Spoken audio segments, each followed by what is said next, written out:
Good morning mga ka-farmers. So, update po tayo sa ating bagong tanim na tomato.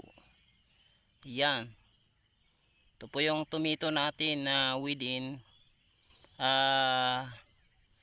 mag 2 weeks na po ito sa linggo o Sabado mga idol, I mean. Pero makita natin kahit walang ulan dito sa atin, pero maganda pa rin ang kaniyang tubo dahil sa mga ating ginagamit ng mga magandang mga chemical mga ka-farmer. Yun o. Yun o mga ka-farmers. Ayun. 2 weeks pa Sabado. How many days ago pa lang ngayon.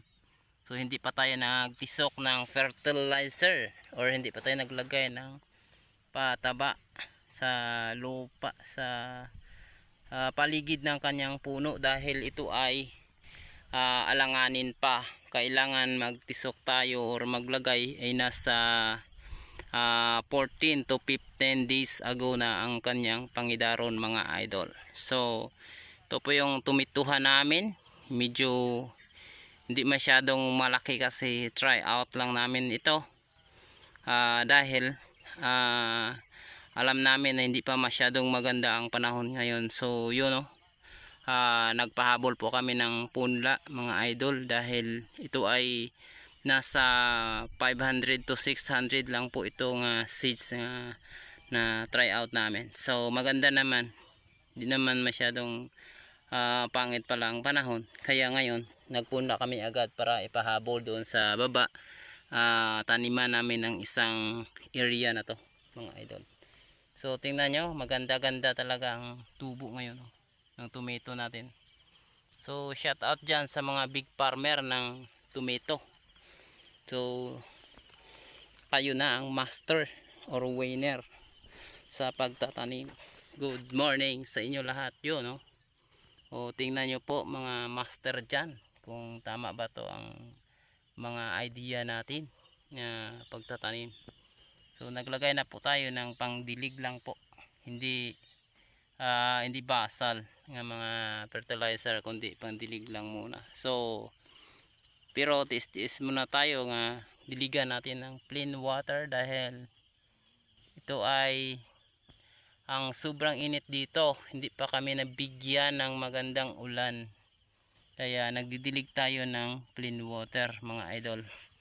So ito, ayan, ito maganda na talaga mga idol ang ating tomato plant, you know. Bali ilang tudling lang yan, 2, 4, pang-anim to. Kailang hindi talaga na nadungka o hindi talaga na tapos yun ang pang-anim. So ito yung sitawan namin, kaya papatayin na namin yan sa sunod na linggo mga ka-idol. Dahil ito ay tataniman ng pahabol na tanim ng ating tomato. Ayan, yan ang area na to, malaki-laki pa po ito mga idol.